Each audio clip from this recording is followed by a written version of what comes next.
Nti nno tuli bayaaye tuli bawemuzi gwe ndagaayo candidate omu yekka gwe baawadde kadi ya NUP olw'okuba awemula nnyo.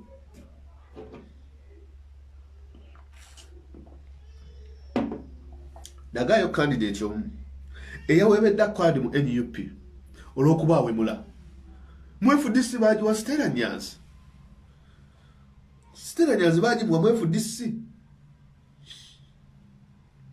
Stella Nyanzi bakwata kadi bagimuwa mu FDC. Gwe ndagaayo candidate omu gwe baleese mu NUP ne bamuwa kadi nti olw'okuba oyo candidate yasinga okukuba emiggo oba yasinga okukuba abantu amasasi okuba eyo quality woba nga tottanga ku muntu mu NRM nga tottisangako ku muntu tottanga ku muntu oba tobbangako ku ttaka tebagenda kuwa kadi mu NRM. That is how it is. Kuba ttaka kutta abantu NRM na kulya nguzi gwe kati genda olabe gundi bakiyita batya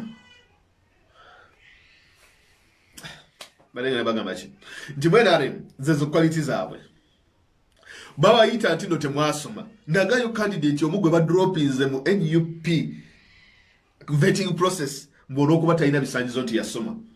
Mu DP candidate waabwe gwe baleese Beatrice Namayanja owa ku kifo ky'oba meya candidate bamudropinze. Do you know why she was dropped? Talina bisanyizo. Naye ekibiina kya DP ekimaze wano emyaka egisukka mu 7 nekibanga tekisobola naku ayaninga out akantu akatininyaako okulaba omuntu ono oba ddala yasoma oba teyasoma. Ekyo nakyo kyabalemye. Ekyaffe gwe tewali n'omu yaggiddwamu lwakuba nti nno omuntu ono teyakola ki teyasoma oba teyakola so and so. So n'olaba nti nno quality ebadde ya waggulu nnyo. Akakungunta, the bar has been so high. The bar was so high. Baba agisetinze waggulu nnyo omuntu okuba ng'ayiseemu. Bebadde waggulu nnyo. Competition ebadde very stiff. So nze nebazanya abantu abavaayo ne bagamba Kyagulanyi nti abasajja abo baagala kukozesa kufunirako bifo. Kaakati ababadde boogera ekyo twagala nammwe mujje mukitulage. Singa NUP yavuddeyo neeronda bakatongole omutongole neeronda baganda wange Mathias Walukagga neeronda baani abo bonna abayimbi bandivuddeyo abantu ne bagamba nti Bobi Wine alonda bantu banne bano bantu banne bakyalibe yakolanga nabo yayimbanga nabo. Ekyo nakyo ne bakikuba ne bakiteeka ku ttaka. Nti actually kyatuuse kiseera nga woba ng'oli muyimbi ng'ozze ng'oyagala kuyitira ku ekyo ng'oli muyimbi oba ng'oli oli celebrity nga kiyinza okukuleetera okuba nga toweebwa card. It was actually a disadvantage to be a celebrity oba to be a musician, to put that on your CV. It would have been a disadvantage. Okuba nti no, this celebrity, the radio host, the TV host, that was a very big disadvantage. Kakati nzireeta bano batwakola ki? Chobola bejo nandala mafabi yabadde nti the problem with the people is ebibiina bino ebyenjawulo is how good these people have handled the biggest test. Eno yebadde biggest test ku survival ya NUP. This is the biggest test for the survival of Bobi Wine politics ne NUP ng'ekibiina. It is. It has been the biggest test. Kuba obanga tusobola ku handling Kampala, especially Kampala, because it is highly competitive over Central Region, then kibadde kigenda kutuleetera obuzibu bw'amaanyi. Eno yebadde biggest test. Bino ebya Museveni byonna mubi. Those are not tests. Let me tell you, opposing Museveni is easy because he's a unifying enemy. Opposing people power is easy. Anyone can stand in NRM now opposing people power. Yeah? Those are easy tasks. But the hardest of tasks is how you handle your internal processes. Because people azimachete ne betematema bonna bonna ebijambiya. How? This is what people expected. They expected violence in NUP. They expected okwemula okwawagulu. Chovola banze, I'm not of the school of thought. Egamba nti if mubanga muli mu kibiina kyekimu, teweetaaga kukuba munno busa. Kutandika kumwogerera nti oyo talina kyakoledde pate, oyo mubi nnyo, oyo talina kyamanyi, oyo simanyi biki, oyo mbega, oyo biki. Omuntu kasitaba nga zze n'ajoininga pate ne yeenyigira mu internal process eyo credit. Because some people would rather not engage in the internal processes. Others will take the card, then afterwards they declare nti bo bakivuddemu. So kakati omuntu we mubanga mu campaigning, you should just campaign. For me, I can do better, but not just making allegations. Inti ono mbega ono yabba kino ono kimanyi kino ono tasobola ono asobola ono biki. No. There it gets so bad. Chovolaba ebya Sashe Misherule ne Sodo okakana abantu bekubye abantu besse returning officer bamukubye ebyembale kakati oyo mwana n'agamba mwenda n'abalimba imbo politics is a game of high stakes. Politics, the reason as to why NRM people walo argument ya NRM je bakola nti the reason as to why people are fighting so much in NRM is because politics is a game of high stakes. Okay. And secondly, most people being a candidate in NRM, people know the NRM, when you become a candidate in NRM, you are 100% sure that you are going to win in most of these positions. Okay. And so that is why people are slaughtering each other and killing each other. Okay. But on the other hand, all right. But on the other hand, people power has proved that yes, politics is a game of high stakes, but it doesn't have to be violent. You can still win. You can still win. It can still be highly competitive without being violent. Kati tuteba kyagala webana banti people power yo teri violent lwaki tebayiye musayi lwaki tebevumye lwaki tebekubye bana abatasoma abanyiwe enjaga bana abavubuka kikinyo lwaki bana wabewa akabi nnyo wabewa akabi kaganye. It has failed because most people know it has been very wobango yogera ku high stakes gwegendo obuze ala nisewanyana. How would you take Alan Sawanyana through to good? Gwebuza bano ba MPs bonna. Buza ba mukulu Separachigos. Buza mukulu Kasibante Moses. Babuze. And these are people who are opposition, undoubtedly. Tuinza kubusa opposition yawe mitima. That is how high the stakes are. That is how high the stakes are. Trust me, you should be very proud. About people power, you should be very proud. Kuba mu create is a Twitter blueprint. Egendo kuba ntino kwebalondera ba candidates. Oba kwebalondera ba flag bearers. Abebibine ebyenjawulo. You have actually brought about a solution to violence in political internal processes. Because it would be easier for Tambo Doi to sit back. Nagamba nti abantu bono babanga bakozeze violence mu political mu kamyufu kafeka na KNRM. What should happen should be nti gwe sasi abantu bo tetugenda kuba you have been disqualified because of violence. But in NRM you can't even disqualify someone because of violence. You cannot disqualify someone because of violence in NRM. Why? Just a minute, guys.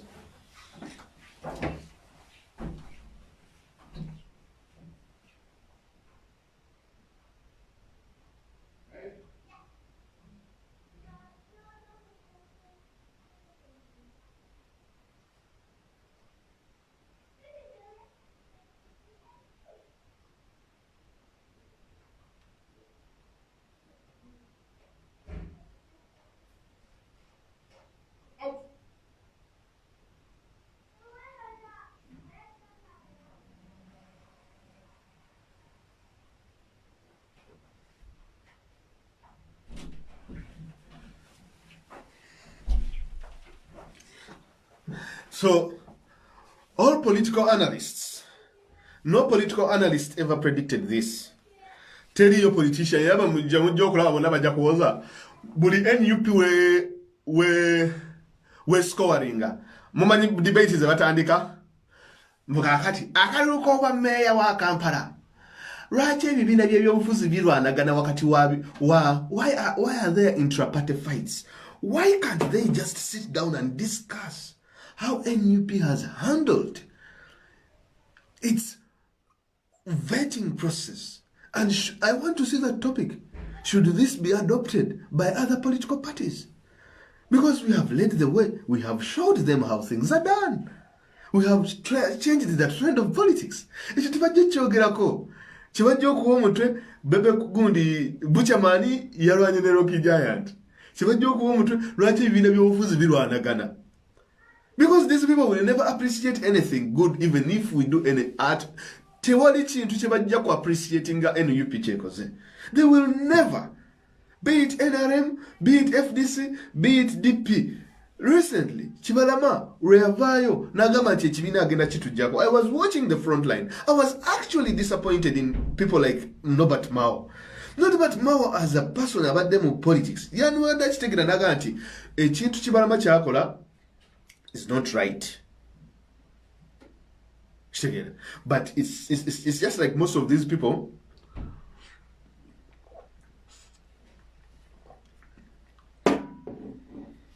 It's just like most of these people were actually wishing bad luck that Chibalama's party should be taken. That Chibalama's party a day wa Chibalama. I even saw Omukura Wajiki Duango Dongoto.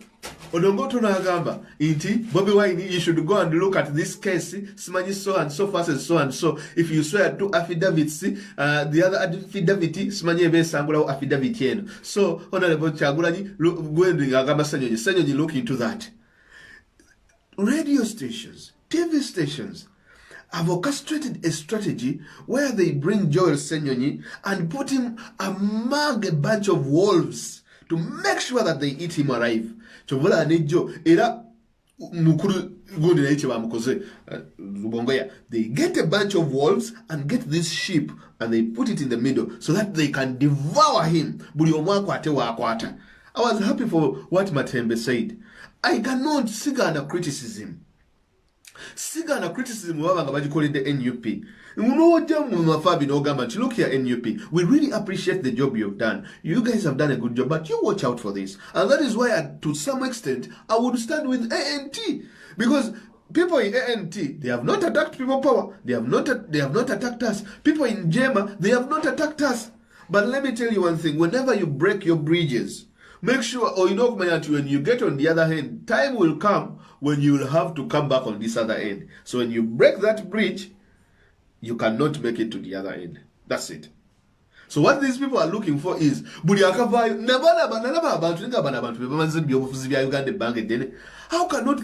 can they not see this? Inti Museveni is actually playing his tricks against against Honorable Kyagulanyi. How can they not see this is not going anywhere? Of recent 2, 3 or 4 days back, baloya bagundi omusango baguvuddemu ababadde bawuliriza oyo musajja yanyoyo Kibalama. Some of them are now leaving the case, and by next week they are going to make a verdict. And tell me how that verdict is going to come out, and what will these people say? The Mwendas of this world, the Maos of this world, and this other gentleman Odongoto, what will they say? They will not say a word.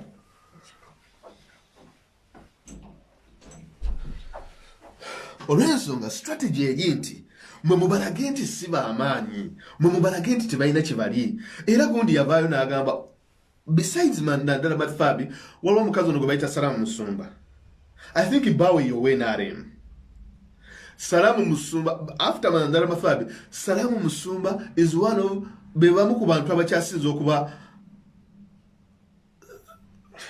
okay, I don't know. Naye Salamu Musumba nga bamulabala Musumba yagamba Mao naseka Mao lyakola wenti ndako akatebe kange kalina obuzibu. Kimao kyagamba, I was seated on TV at home, then I watched I watched this guy called Chibalama, and I saw people launching a party and Chibalama on the side, and I was like, where did they really got this guy? I didn't know where they got this guy. And I'm like, let me just wait and fold my hands and see. Ngakudala. Musumba nagamba. India, people power is now gone. NUP is now done. It's done. Everything, NUP. Those people, bawede, bagenze. Kakati, webaba kumya waku frontline. Tebayinza kakati koma one bababuuza nti bannaye luliye mwayogera ku Kibalama ate kati chiri chitya. Didn't you foresee this? Mwengaba, what is the role of analysts? Why should we bring you on a TV talk show? Why should we talk TV talk show, back radio talk show? Is to make an analysis. But wokola analysis, you have to see two sides of the coin. Shagel. Ni nota when all of you Bobby Wine yakola ensobi so Museveni. Kwa gamba walio ya garanti Bobby Wine ajja abere under Norbert Mao. We just imagine if I told this was Norbert Mao nga yali mu ngato za Kibalama. That is why I love Kibalama very much. Byonna yabikola agenze mwenda ali mu biki. Thank you very much. Bye bye Mr. Kibalama. Tunasinkana naye watukolera ekintu ekisinga okuba eky'amaanyi ennyo. Ndiwakwata ekibiina n'okitukwasa buli kimu n'okikola mu mateeka. Okikola mu mateeka. Ekintu kyokka kye twali tukwagaza. We shouldn't cry about Kibalama. We shouldn't even mourn. Kuba omulimu gwa Kibalama gwaggwa. For heaven's sake, the guy is 60 years old. Ayinza okuba alina sukaali we. Omulimu gwe gwaggwa. But just imagine if that was a bad one. Sorry, if that was Mukulu Mao. Nga yali mu point. Yakutadde mu figure, mu gundi eyo. Just imagine if that was Gundi. Banabefu this in Adalama Fabian team. Nga bakutadde awo. What would have happened? So ladies and gentlemen, I'm very happy ku process NUPJSM okuvetinga abantu era strategy eno gitukozesezza okuba nti tuvetinga abantu nti tusetinze president to creating the blueprint ebibiina ebirala kwe birina okulabira era n'abo ababadde badawutinga capability y'ekibiina n'obukulembeze bwa Kyagulanyi Ssentamu nga people power wa Bobby Wine kikulaze nti no is a person who is capable, is a person who can manage. Because cause process eno nga tayiye yadde n'omusaayi Muya Museveni abenganda battingana bali mu kwettingana o nanyini kakiiko k'ebyokulonda baagala kumujisaawo ku ekifo baagala kimujjako nanyini kakiiko k'ebyokulonda Tango Odoyi bamugambye ekifo akite. There is how far things are. Ene wamwe sinawira we nga mugamba nakulira akakiiko ka vetting Mase Walukamba alikulire. Era mu balaba bonna bambye abajja nga bakaba banzibye I understand. I know. Abantu abamukumwe mukoze biki te oli gwe balonze tekitegeeza nti nno nti te owe babanga balonze oli tekitegeeza nti gwe oli munafu. Nawe oli w'amaanyi. Because this is a democratic process. And on a democratic process, by the way, because most people think democracy is just all about sitting, then in the mulonda, the mukuba kalulu. That's not, democracy is not all about that. Because democracy varies at different levels. Democracy is not all about voting. It's all about accountability. Because it's all about accountability.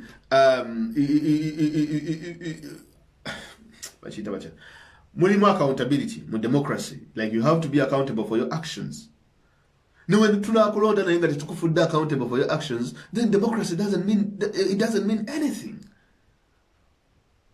Because most people are saying that we are just appointing. This is not appointing. Abamu nabalabe bavayo nti kakati NUP efudde kati it is sort of a dictatorship. Engeri gye balondamu ababaka. There is no element of dictatorship. Toina wulaba mukono gwa Kyagulanyi nti wano wegusonze ne gugamba nti oyo mumuwe ono temumuwa. Look here, in Zimbabwe, akalulu akakagwa between Shodo and Shashi Mutevile, you really see the hand of Museveni punishing Sam Kutesa, sending a message to him that I'm barring Kutesa politically. I'm barring Kutesa's influence. I do not want to see him anywhere else. And it took Museveni's brother to come and uproot Kutesa. Nemiradi na jijo na jonna mu constituency. Kuteesa wali omugamba wali ayinza okudda ku, I mean, what would you say about Kuteesa?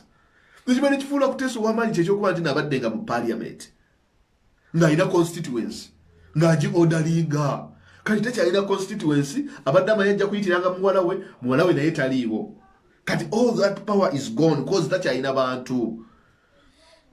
Kati wabanga talina bantu kitegeeza nti no it is easier to handle him. Mwe mulinde gye mujja mu maaso awo Kuteesa mujja mulala newankubadde yawasa mu family ya Museveni ekikwatagana ne power tazannya newankubadde nti ono yamutego yawasa muwala we Muhozgo yawasa bla bla bla.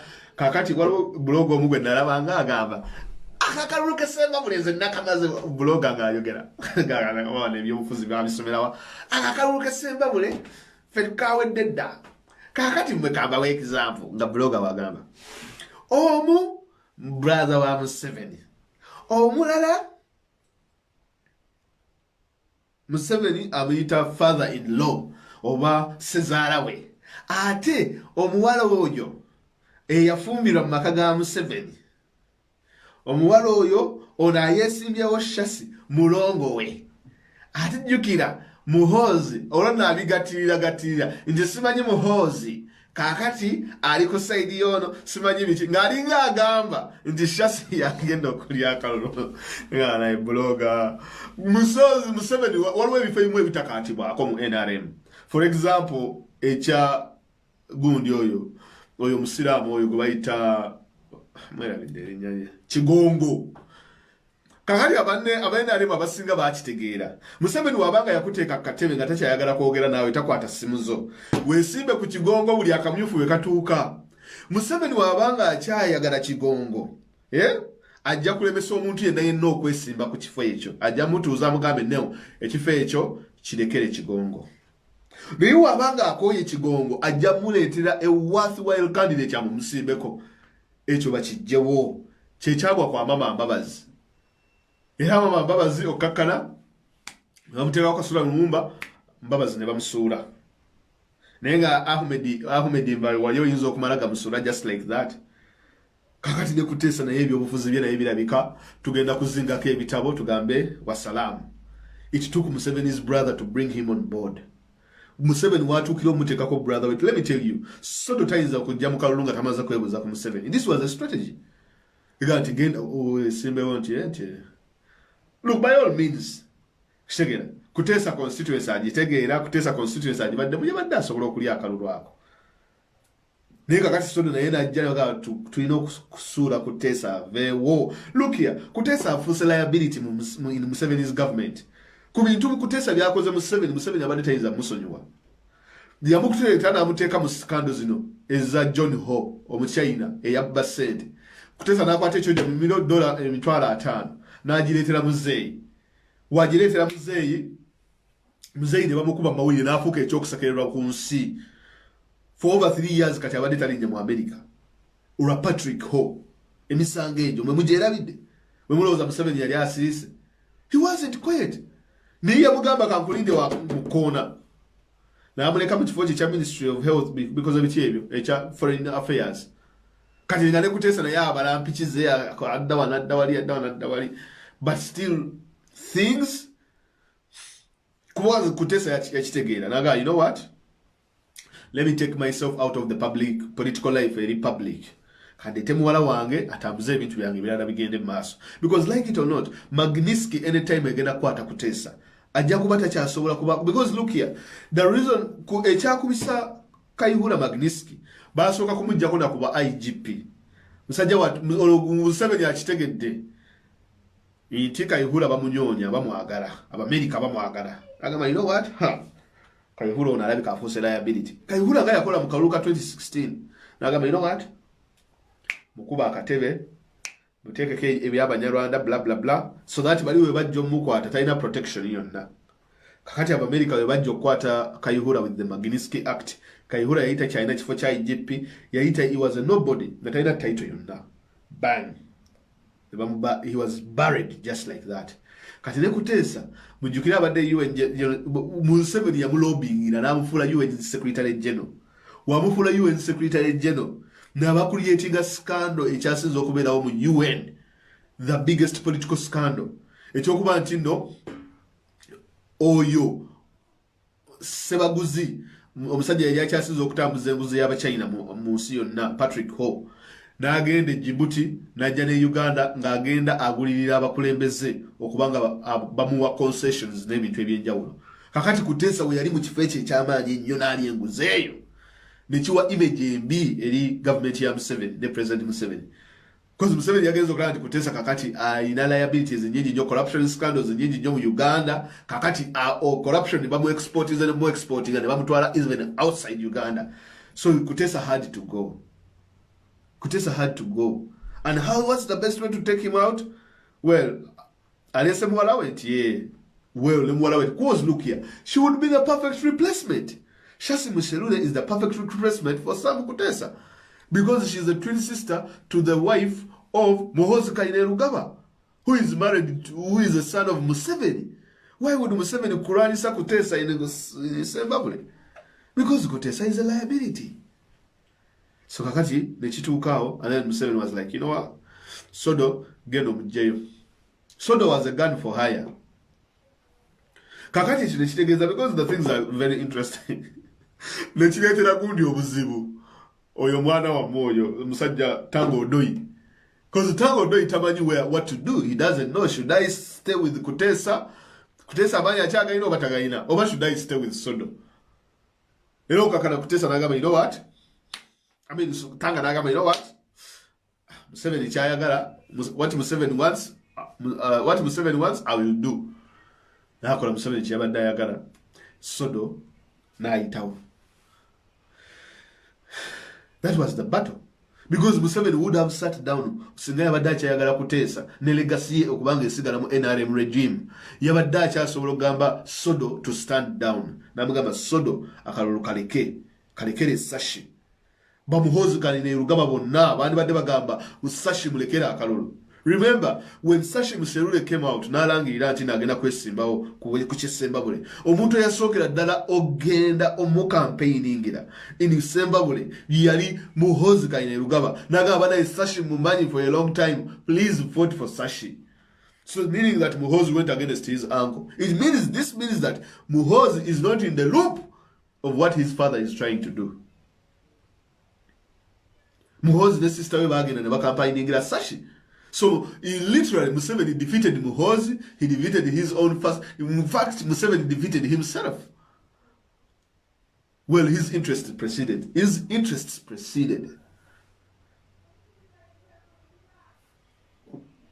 So, Nanatero Marinza. Today when you pay, inti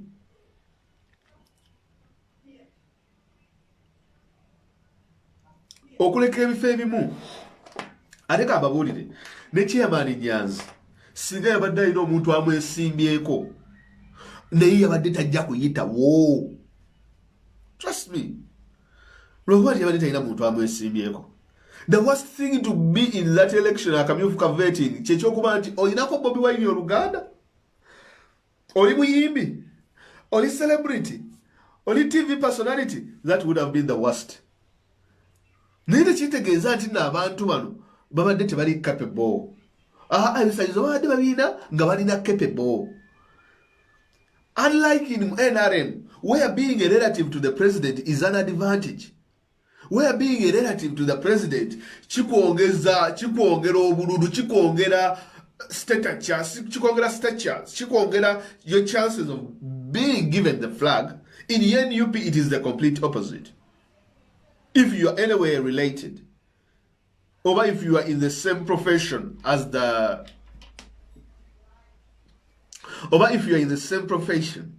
Honorable Kyagulanyi himself, your chances are actually diminished. That is why you see people like Chameleon didn't make it. Ye muntu yekka gwe mmanyi eyaggyiddwamu olw'ebiwandiiko bye. Abasigadde bonna ebiwandiiko byabwe biri mulaala. Only Chameleon. Shwida. Do you think you will just come out and say Geoffrey Rutaya? Okay, Geoffrey Rutaya, yaiseo. Dr. Hildeman, they have been doing the work on the ground. And it has been a stiff competition. kibadde very tight. Tewali muntu ayiseewo with overwhelming okuleka nga oli abadde unopposed. Like people like the Shamimu Malendes, people like the Freddy Nyazis, and so on and so forth. And if these people didn't have the qualification, wallahi babadde bagenda back and solinga banyonyo omuntu omulala jjo twala ebifeebi. If they didn't have the qualifications, but they didn't have anyone to compare them to. Because tujja tunuira ebiwandiiko biina tojja tuswaza inti onyonyi tugenda kusooka tuwangula akalulu. Ate tudde mu kkooti tulwane ogw'ebitabo byo muwasoma tewasoma. You don't need to do that. Ebyo muba mulina obisootingira wano ewatandikirwa. Naye buli omudda omuzze mu makooti buli kaseera muli mu makooti wasoma tewasomwa. Olina birth certificate togiyina. Oba ogenda kumala budde. So, ekya bano abaana bonna ba Jacob Omutuse, Kaliva Ganagala, biki kyola, these people, they think that they are very popular. They think nti bamaanyi. They think they are above anyone. Bobi Wine, ekintu kyakizizaayo ku muntu wa wansi. Kyova olaba n'abantu nga Segirinya kaakati bafuna position n'aga nti Segirinya tukwasiza flag. I might have my own good muyinza okuba abamu muyina reservations about Segirinya ono competence na biki. But still on the other hand, ebisanyiza abina. That is why he managed to get the flag. Naye Segirinya, he's wobanga onyonya muntu wa wansi mu NUP. You cannot look further than anyone as muntu wa wansi as Segirinya Muhammad. Gwendagayo candidate yomu mu NRM. Gwosobola okuleta ku table nga aina stature nga yawangudde akamyufu stature eringa eya Segirinya Muhammad taliyo. Kino kitegeeza nti eno yonna narrative vetting process NUP gyekozesezza ejjeewo bino ebyokuba nti ono yasinga ssente ajja genda agulirira abalonzi, ono yasinga amaanyi yasinga emmundu ajja genda atiisetiisa abalonzi, ono yasinga kino ajja genda akikozese. Ebyo byonna biba tebimweyimirira. Teri muntu yalondeddwa lwakuba alina ssente nnyingi. Mundage omu. Show me one person eyalondeddwa because they have too much money. None. Teri yalondeddwa lwakuba alina ssente mpitirivu. Kakati wokwata eno style gye twakutte ne tugiteeka ne tugikozesa.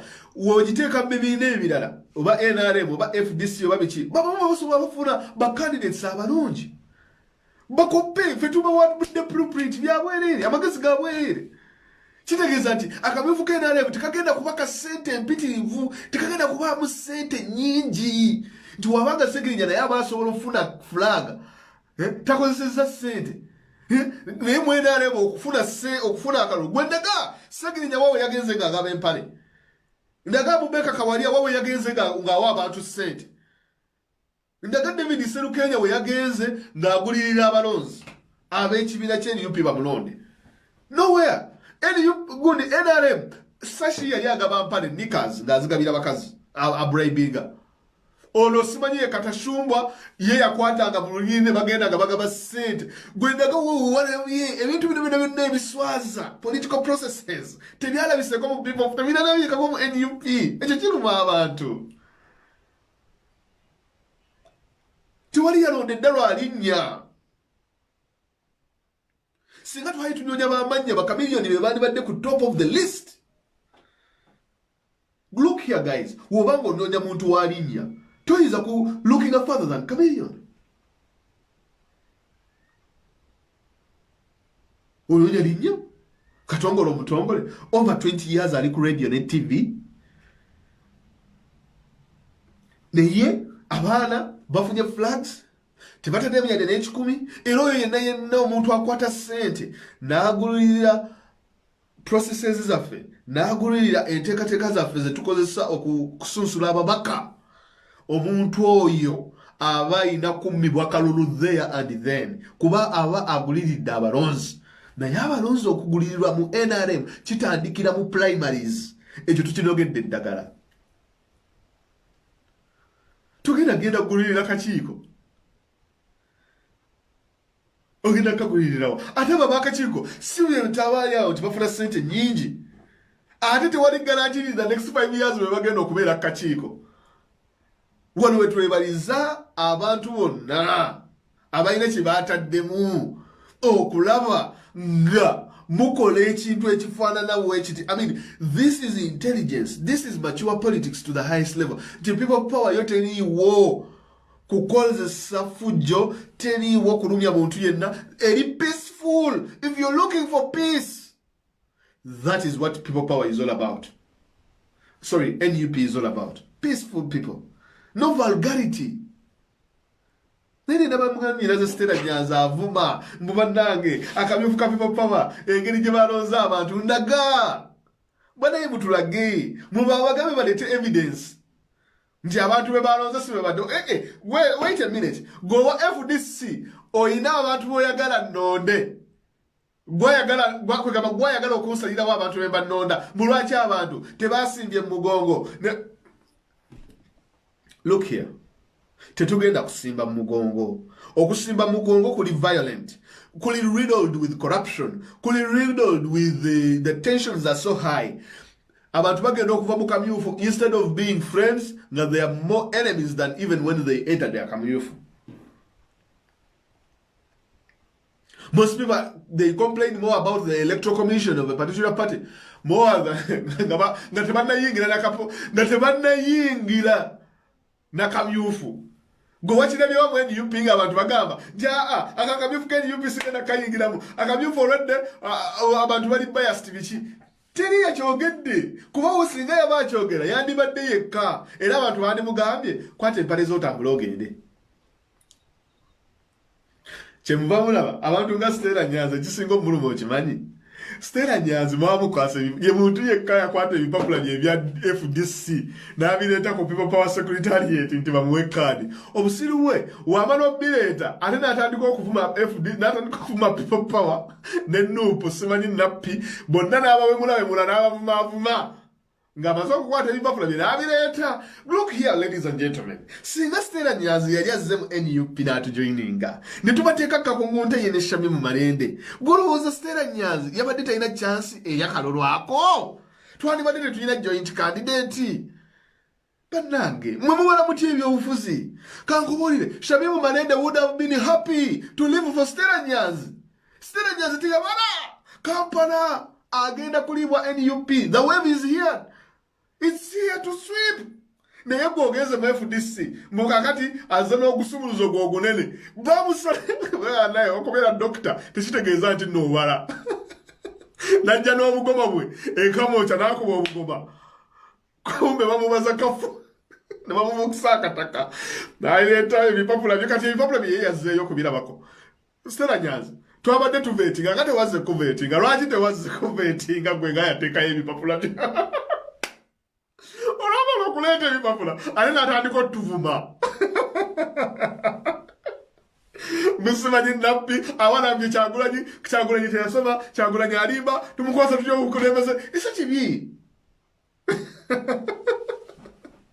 singa kati Shamim Malende wamukubye ku kaadi. Stella singa gwayina kaadi ate kaadi yo FDC teyandikontestinze. Kankubuulire Stella Nyanzi gwabadde Allah nze singa nali Stella Nyanzi wano kyovolaba wano wenda badde nkibalira nti nkibalaba nti NUP kale yagala kuleeta Shamim Malende. NUP bakyanjagala sinnabavuma. Lwaki sigenda mu NUP mwennyini nenwana ne Malende? Kagende mu NUP nwane ne Malende kuba Malende ajja kuweebwa bayinza omutwala mu administration akole more of administrative work bamuconvince nga agende ku ekyo then nze bankwate banteeke ku kyobwa Kampala. We banteeka ku kyobwa Kampala kitegeeza nti mu FDC batalina candidate mulala gwegenda kuleeta w'amaanyi nga nze. Kitegeeza Shamim mba mukubidde eno n'atawakkala then nze ono nenzija ono bano abalala simanyi bamuwonge baani abo tebasobola because weevu weeri abo tebasobola. So kakati bano bonna abalala oba bakubye kati oba you have eliminated your biggest competitor technically in a very smart way. Naye FDC yamusiba akaveera ku maaso ye n'atakiraba n'akwata kadzi bbiri mwagenze newunyala okwewuunya nti lwaki bannandala Mafabi ba Secretary General bamukkiriza okukwata kaadi najja agisabe mu People Power ate n'asigala nga ate akyali mu FDC ekyokusaba obusabi kadi mu People Power kyali kimugobesa mu FDC. Ssenyanzi teyabala yabadde ajja n'alwanirira kadi NUP mu NUP balabalala nga baavaayo bonna mu FDC ne DP. FDC ino obuzibu abantu bamu oba it is a cult oba kiki Besigye ng'omuntu nze simulinaako buzibu. He's a very good human being. I love him to death. Like simuwulirako ng'avuma Kyagulanyi. Kyobola ne Kyagulanyi simuwulirako ng'avuma Bobi Wine. Abantu abasinga respect mu FDC. Oli kasita abanga tavuma bantu ba Nyupu, tavuma bantu ba People Power. I respect those people. That is why I respect people like Ssemujju Nganda. Shege. Nti tavuma ko Bobi Wine, tavuma ko ugundi NUP ne People Power. Tatuvuma simuwulirako ng'akutuvuma nga Amuriat Oboy. Amuriat Oboy alinga alwandiga for LC1. Ye buli wabeera ayagala kuvuma People Power, ayagala kuvuma Nuupu na biki. They are always abusing us, which is okay. Buli kaseera baba batuvuma, which is fine. Okiwulira. Naye gundi oyo Stella Nyanzi kati naye yalippira. Kati yomu kubasinga okuvuma aba NUP. Kyemuva mulaba nti process yabalumye nnyo eyokuba nti process yabadde abantu abatandinga apo okubavetinga bangi. Abantu abateekayo kusaba kwabwe FDC yatuuka okwongeza weeks 2 neyongezayo weeks eyokusatu neyongezayo week eyokuna nga bakandidate tebajja bakandidate nga tebajja ne bongezayo okuba emirundi 3 nga buli kaseera bongezayo ngamba naye Ssemujju Nganda kiki muganda wange lwaki totegeera kintu ngeri gye kitambula mwemweka mwemubulako mulwaki omusajja abakwasa ekintu ku lasting ekintu kyonna kimaze okuyiika ba ingredient ekintu bamaze okukiryamu bafunye trips bafunye connections kakati bakikutte bakikanyugiddemu mu ddaabirize kuba kakati Lukwago yekundi ye biggest player waabwe wemba Lukwago manyi kyenkola kunchikwata ekibina nenga because if Lukwago kakati singa Lukwago takyali muntu zabesi bamugamba gwe genda okole kyonna kyoyagala. The biggest problem Lukwago gye yakola kwe kuyingira ekibina nga talina ba allies, meaning that decision yonna gy'anaakola eyinza okubeera unpopular. Buli woyingira ekibiina nga tolina bakugoberedde kuyingira meeyo omulamba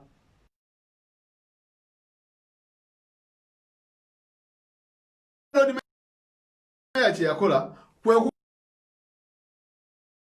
kuddira depute we n'amutunda ewa Museveni. Teyamutunda wabula yamuddukako n'agenda ewa Museveni. Abubeka Kawalia ne bamumma kkaadi ate nga abakansala gwe baali balonze aba FDC we bamumma kkaadi ne bagiwanyanjula Dolin olwokuba gundi oyo mwana Elias yali ayagala nnyo Nyanjula oba mwagaza kyo omuwala oyo simanyi kuba mani Elias Lukwago musajja mufumbo, and I love Elias Lukwago, but he's a good politician, but is a politician who makes the worst mistakes and the worst moves. By 2026, he won't be able to survive. That is if he will even make it in 2021. If he even will make it there. A good politician making the worst moves and worst mistakes. Sigamba ntino Elias alina okujja ne yeeyunga ku kibiina kya NUP. Naye n'ekyokubera yandirese options zizenga ziri open. N'atandikira yalinga nti nze kakati ndi officially FDC. Ekyo yali talina kikola paka ng'alabye embeera engeri gy'etambula n'olekayo options open. He should have kept his gunpowder dry, because yabadde takisuubira nti nno Nabila bayinza omukwata ne bamuleeta. Bo balowooza nti nno tujja kukozesa Ssebaggala aggyeyo kaadi then oluvannyuma ina another bakola gundi Elias.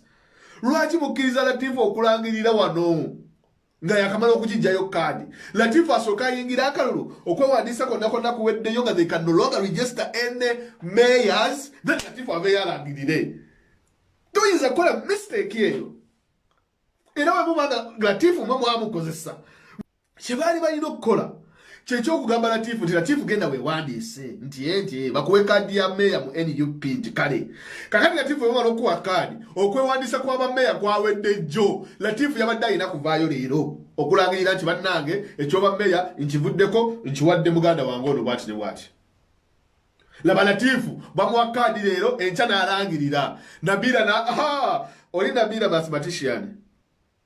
One of the best mathematicians in the world is called Isaac Newton. Now, Nabila is the Isaac Newton of politics in Uganda.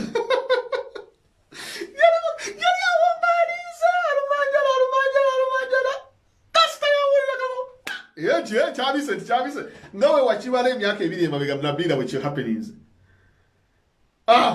Nabila nayingira nga buli kimu kiwedde.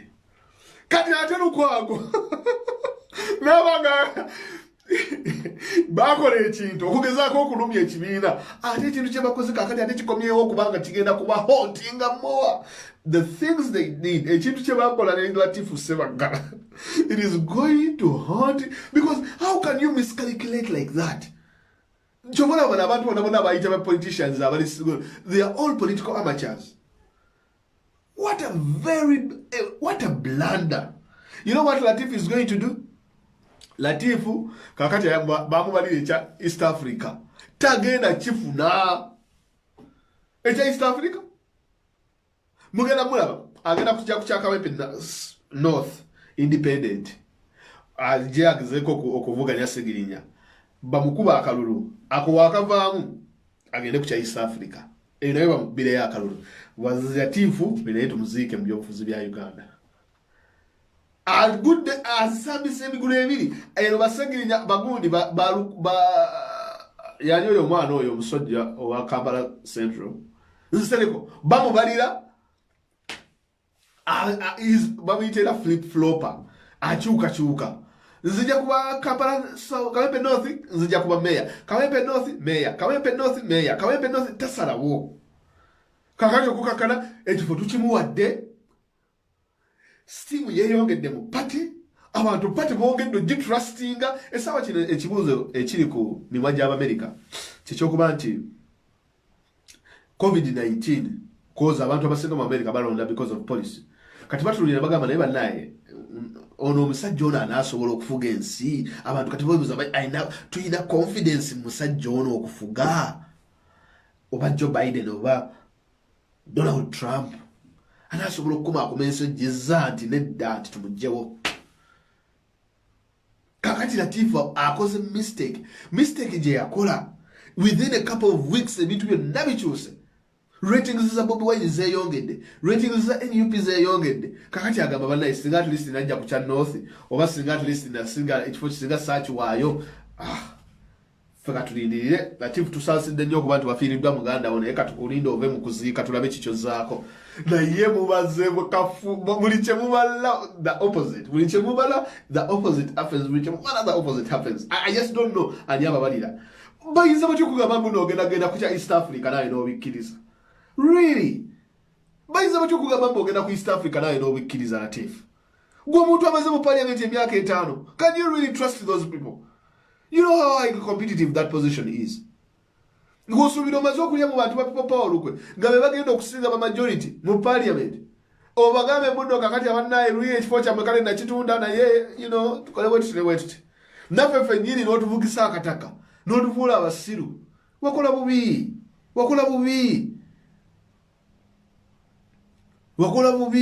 ate kababuulire ekintu kino decision because ekintu Latifu kye yakola bagamba kyalimu abantu nga 2-3 ekisooka kigambibwa nti kyalimu abasiraamu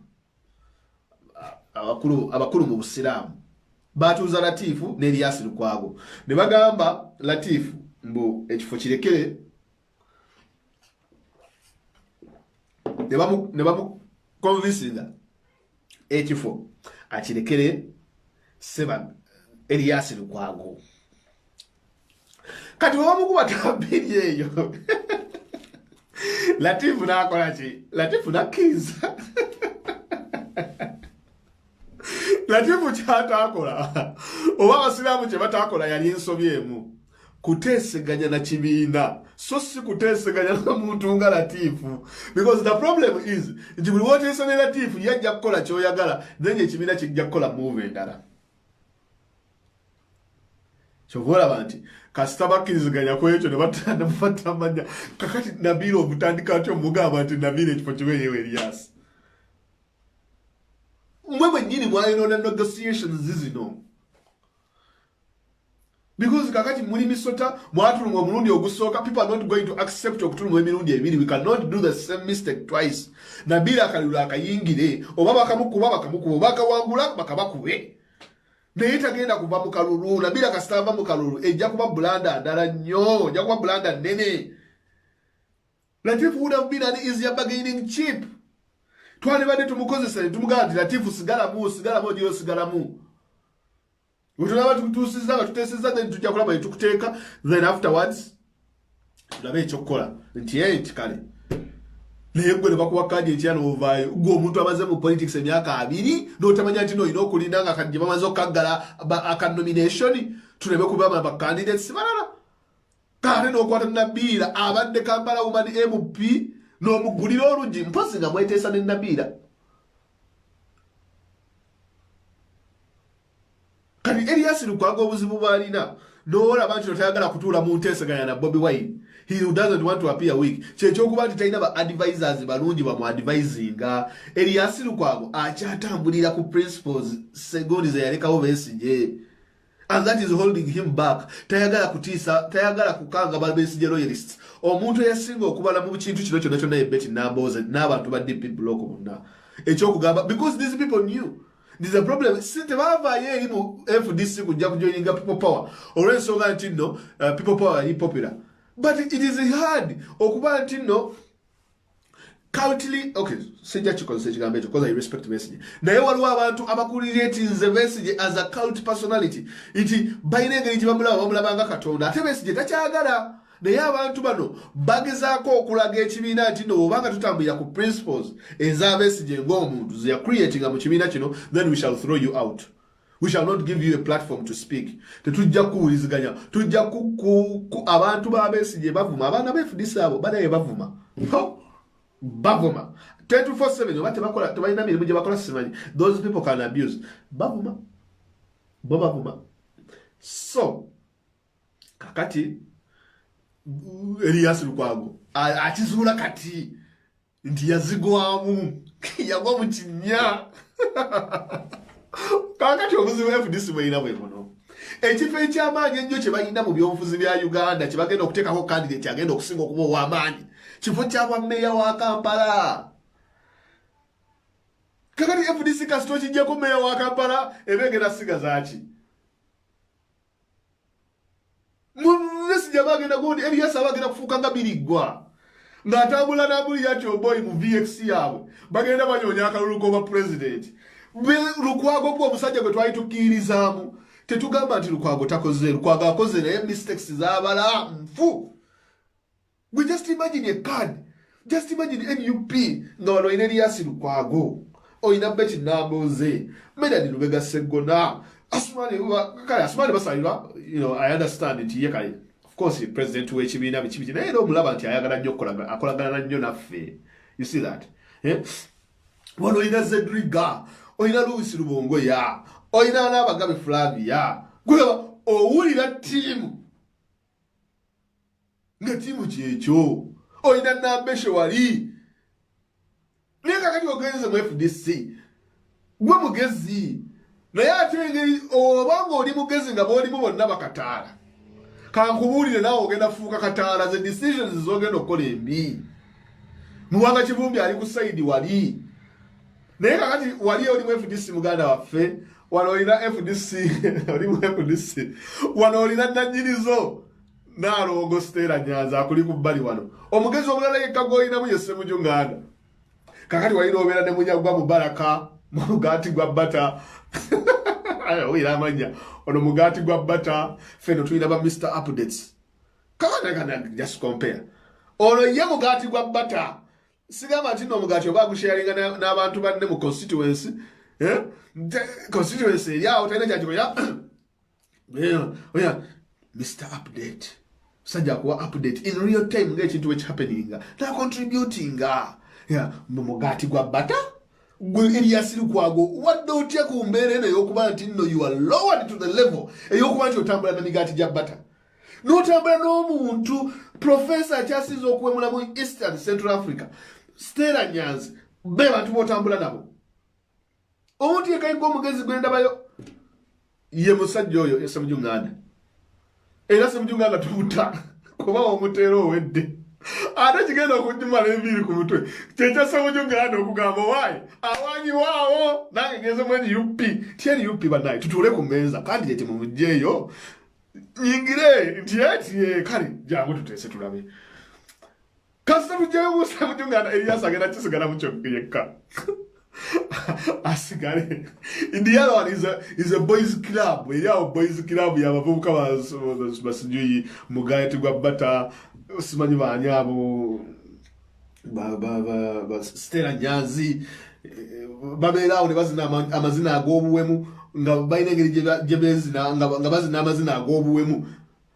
Stella Nyanzi yatandise bitwala ye ebyokuzina amazina agobuwemu. I love Stella Nyanzi. Naye ayina okukyusa Nino mulanyira abaana ba Alanyise Wanyana. Olira abaana. Olina ba Alanyise Wanyana. Olina bakazi be Bashiri Mbazira. Olina ba Joyce Baagala. Bano ba Joyce Baagala ekikibira kye FDC bo bayiti bakiraba. Olina ba Joyce Ssenyonyi. Olina ba Louis Lubongo ya. Ba Dr. Zedriga. Oli baleta musajja eyali ansinga okuyimba karaoke. Ono tuba twogera Dr. Lina Zedriga yasomera Sweden n'agendera Netherlands n'asomera wano. Eringa baleeta yali azinga okuzina twist n'okuyimba karaoke mu Kampala. Ambassador wa Swabirigwa is a good guy.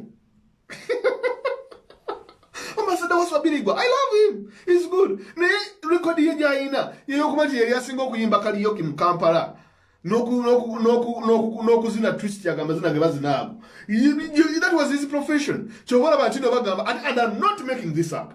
Chovola yeita nti yeyomu ku bantu abatandikawo ghetto Ambassador Birigwa. Chovola ba Museveni amukwata walona omusajja omulala n'abaleeta n'abasponsoringa mu kalulu ka 96 against kalulu ka 98 against the late Alhaji Nasser Ntege Sebagala ku kifo ky'obwa mayor, because Mayor Sebagala yali ajidde ku gati ya DP eyali anti Museveni. Kakati Museveni n'akwata Waswabirigwa ne Christopher Yiga n'abasponsoringa bajje mu kalulu against who? Sebagala n'abakuba akalulu hands down. Oyo bamujja mu club ng'azina mazina Birigwa ng'ayimba karaoke.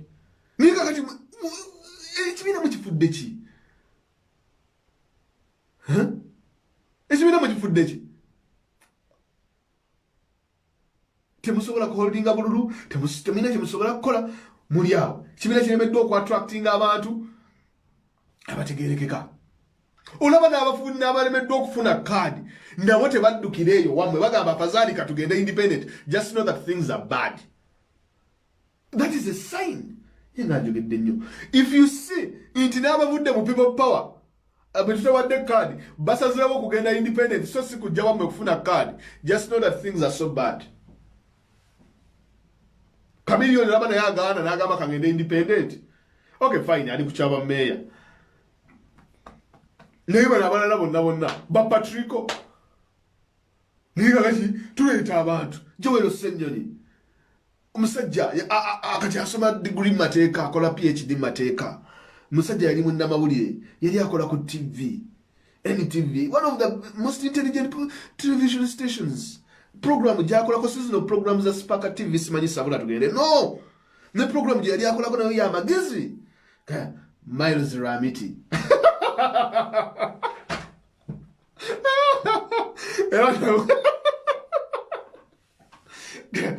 Tuleta ba Joyce Baagala, chief news editor NBS. Manyugwe kitegeeza okubeera news editor kali ngoleta Miles Ramiti. It is not bad. Miles Ramiti naye muntu naye abantu bamufrontinga balina ekifaananyi kye balaga eri ekibiina. Are you desperate to this extent? Really? Muli desperate to this extent? muluzinze Namboze, muluzinze Kasivante, muluzinze bani bonna aba DP block. Ne muli pressing, ne muli press. Woje Namboze oteka omayuzu rabiti. Chulira. Mwebale nyo mwebale ndala okumpuliriza naye nze si wala nef this is. I just want them but take a competition eri worthwhile. Like twagala competition etegerekeka. Kubala fe mu opposition otuke sira noga nti this is so easy. It is too easy.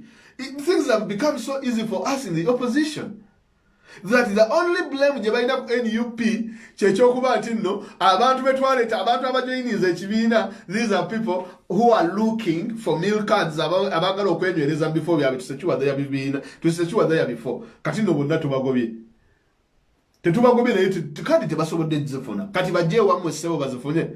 Miles Rabiti yayita mu kamyufu ki Stella Nyanzi kamyufu ki yayitamu mutulaga kamyufu ke bayitamu mu abakola akokusimba mu mugongo tibakola na bumyufu. They just appointed. These people are dictators.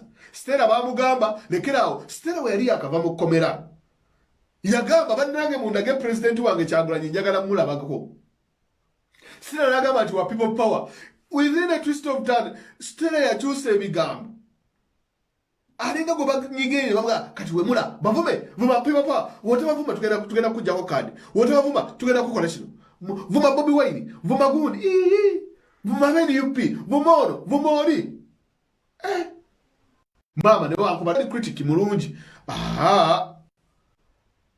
oyise watu we wandikomye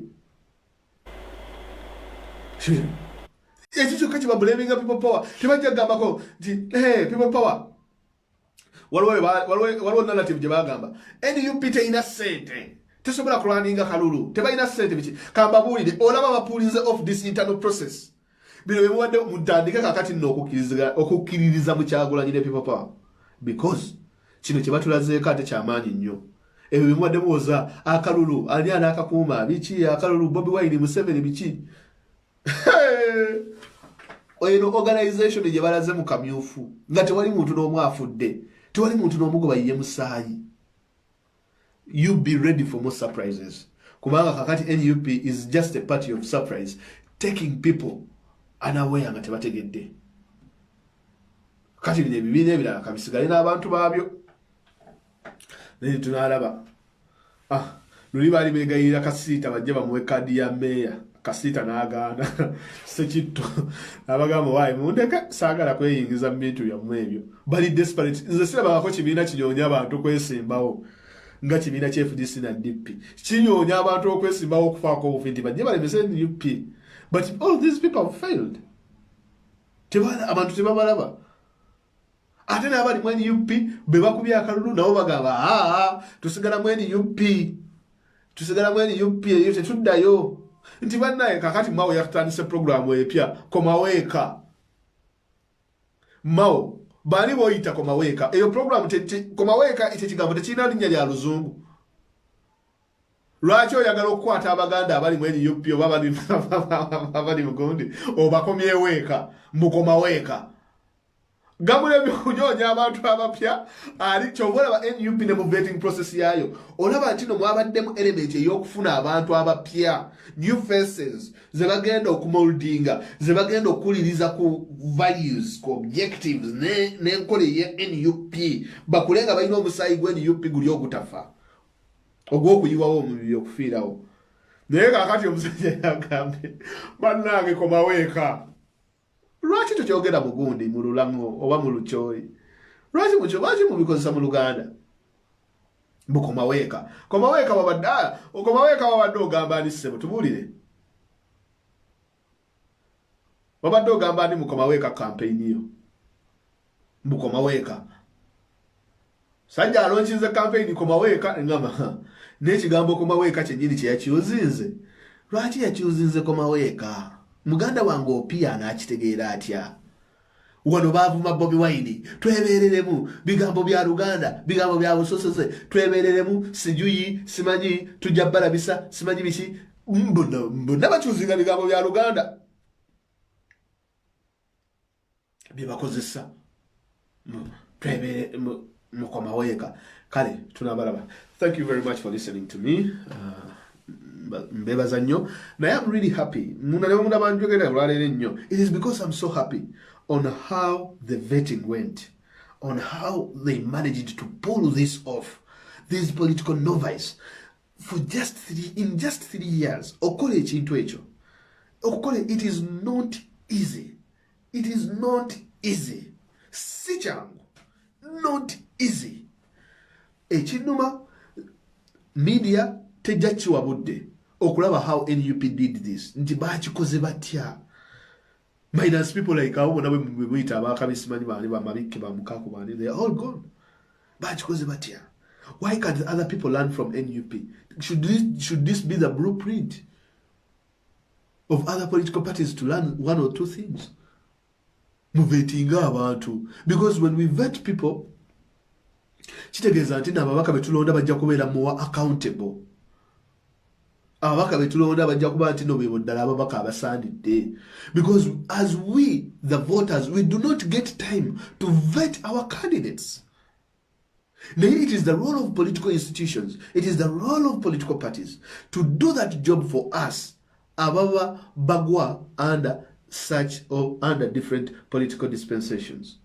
If they have vetted someone and they find that this is the person who is been fitting in a particular constituency, I acknowledge and I approve that the vetting panel must have put into consideration what me as a voter who believes in NUP or who believes in NRM or DP must have believed ebintu byonna byenjagala mu mukulembeze oyo bibadde represented.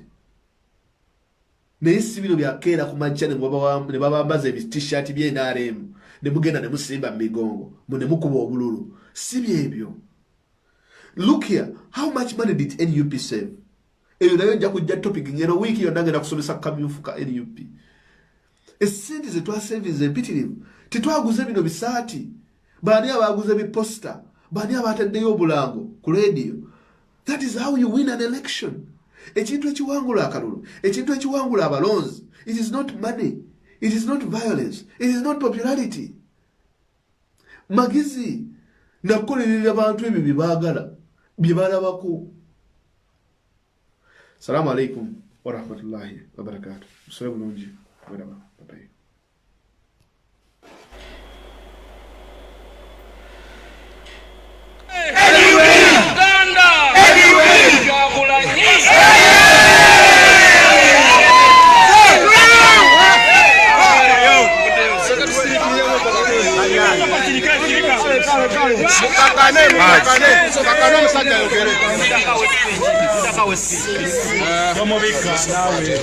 Katutandike n'ebyafaayo byo. Katutandike n'ebyafaayo byo Haji Haji katutandike n'ebyafaayo byo.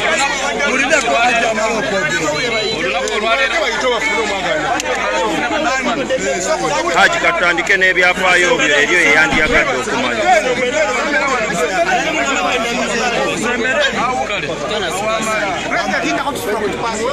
Banamawulire mujje wano maaso buli munamawulire ayagala okujja maaso. Haji katutandike n'ebyafaayo byo gye nvudde paka. Fenga abavubuka ab'omulembe guno, fenga abavubuka ab'omulembe gwa Kyagulanyi kano ke kaseera okuleeta solutions kiyite okuddamu ebibuuzo ebibadde bibuuzibwa ebbanga eriyise. Kawempe South egenda kufuuka enkulungo y'entabiro y'enkyukakyuka ffenna gye twagala, era ng'ekikoledde olunaku olwaleero tebalonze bulonzi wabula balondedde ddala okuva ku nnono y'ekibiina kyaffe kye twatandikirawo nga tugamba nti amaanyi gali mu bantu, people power, our power. Olwaleero ntegeeza bannayuganda mwenna abali wano n'abali emitalo w'amayanja nti ebbuguma libadde lingi, okusomozebwa kubadde kungi, ebigambo bibadde bingi, of course nga bisubira mu mbeera efaanaganako bweti. Njozaayoza bonna ababadde mu race mu bitundu ebyenjawulo, kaakati ebyo bikomye. Olugendo olunene lwe tulina okutandika lwa kuzimba Uganda nga tutandikira ku buli omu mu kitundu gy'akwasiddwa bendera ey'okununula Uganda. Pulezidenti waffe Kyagulanyi addako ow'ekkumi alina obwesige mu bantu ab'enjawulo abagenda okukwata bendera y'ekibiina kyaffe era tulina okukkiriza nti ensi etulaba ensi etwesunze beesunze okulaba tugenda kutambula tutya okuweereza abantu baffe mu Uganda eyesimisa bannakawempe ey'omaserengeta eyo tugiyita frontline constituency si constituency nga constituency endala zonna bageto yuti bakabulaza mwenna amajja ag'okutaka yonna gye muli mu kye tuyita frontline constituency gye kiggwera akaluke tugenda mutagenda kubaka bulijjo kaluka kuyiwawo mubiri kulw'okununula eggwanga Uganda essuubi lingi nnyo okusinga bwe kyali kibadde tuyina omukisa mu myaka 35 okusookedde ddala ffenna nga bannayuganda nga tuyita mu kalulu akagenda okubeerawo okukola enkyukakyuka ze twagala tulonde pulezidenti Kyagulanyi tutiikinge ambuleera buli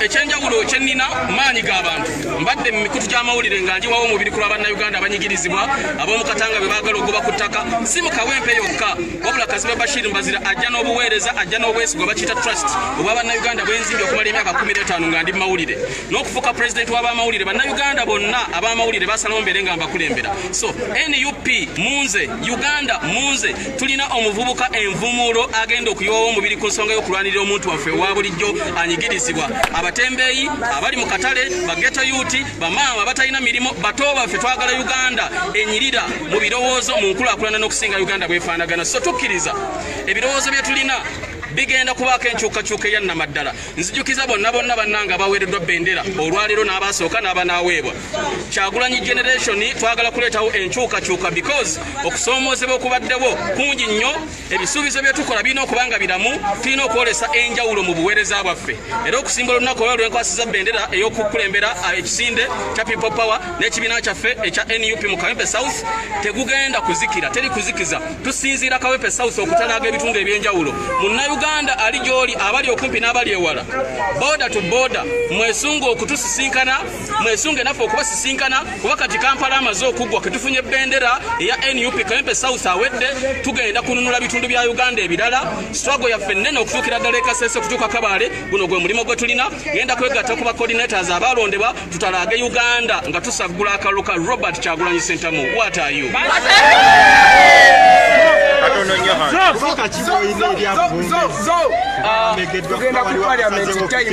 kisinga okubeera ekikulu maanyi g'abantu olunaku olwaleero amaanyi g'abantu geeyolesezza mu kulonda okukoleddwa so obubaka bwenyina bagamba bonna ababadde mu kalulu kano bawuliteeko okutu ku ttaka bawulirize amaanyi g'abantu kigagamba olwaleero amaanyi g'abantu Kawempe South boogedde Kazibe Bashir ne bwe bandibadde nga teboogedde nze mbadde nja kuteera okutu ku ttaka mpulirize because gwe musingi y'ennono byebiruubirirwa eby'ekibiina kyaffe NUP everywhere. Yes. To our audience that clearly understands English, this is a momentous day in the history of the great National Unity Party and platform. We are glad to be receiving the instruments of power to take on the leadership as the flag bearer for Kawempe South. We really understand this is not an easy task. We are not entering into this race with feeble hearts. Our minds are solid, our body is ready, and our vision is clear in as far as redeeming the image of the constituency, not just the constituency in Kawempe South, but the entire nation, because we understand as a generation, our people are looking forward to us being the solutions to the problems of the day. We are not just going to offer lip services to the solutions we want. This is a Kyagulanyi generation, a generation that really looks at fixing the broken systems of the day. And we do believe with the visioned leader of Mr. Kyagulanyi Ssentamu, we are not going to leave any stone unturned, not just in Kawempe, not just in Kampala, but border to border. Every Ugandan should get ready for the change. Indeed, we are glad to be part and parcel of the pioneers of the great National Unity Platform. We are glad to be part and parcel. History is going to judge us fairly once we do fair. History is watching us to see how best we are going to rectify the ills, the mistakes that have been committed by the past leaders and regimes. And we are glad to be led by a visioned leader, Mr. Kyagulanyi Ssentamu, and wherever you are going to go, from Arua to Mbalala, from Koboko to Kabale, even within the central region, we are very sure about the possibilities of the dreams we dream about about every day. We are very sure about the realities of the day that are going to come. And yes, history is going to stand firmly on our side. We are saying this is not a usual election. This is a mission. To whoever is out there, we're not going into this race looking at an election for itself. This is a mission. It's not a mission impossible. It is a possible mission to install Robert Kyagulanyi Ssentamu as the president and to get rid of the dictatorial tendencies of the present day government. And we are assuring the nation today, on this very day, the 2nd day of October 2020, we are very sure that our patience is as elastic as up to until the day of election. Obugumiikiriza bw'Abannayuganda bukoma ku lunaku lwa kulonda. Oluvannyuma lw'okulonda okwo Abannayuganda bagenda kusalawo era babanje kye bagenda okuba nga basazeewo. What do you think has informed your win today? What has informed my win today? It is the people power. I've been in the media for over 15 years, and I'm glad to be part of the great generation of journalists that have been pro-people, not pro-regime. We've been airing out the ills and misnomers of the government. The public is aware. So my win is informed and built on the strong support that I've built and cultivated in the hearts and minds of Ugandans as a journalist. And this goes to the colleagues in the media industry. It's not just proper to have to air out the views of the aggrieved Ugandans. It is right, and it is right to be part of the changes that we really that have been denied over the years. Holding a camera, being on radio is not enough, but it's high time the media industry stood up and went into the field to liberate the country. Thank you so much. Haji Bashir Kazibwe yani awangudde tiketi. Bannange ngenda bawa akadde bakama banga batulaba ngenda bawa akadde mbawe waka wange gyenvudde na byonna naye abantu be bwayise gye tugenda kati sawa tugenda bwayise bamaze okusala ente tugenda kubanga tubasalako naye munzikirize bakama banga batulaba n'abalala nja kufuna akadde ku mikutu gino gyaffe gyennyini nyiri nzije mbategeeza KDM Live www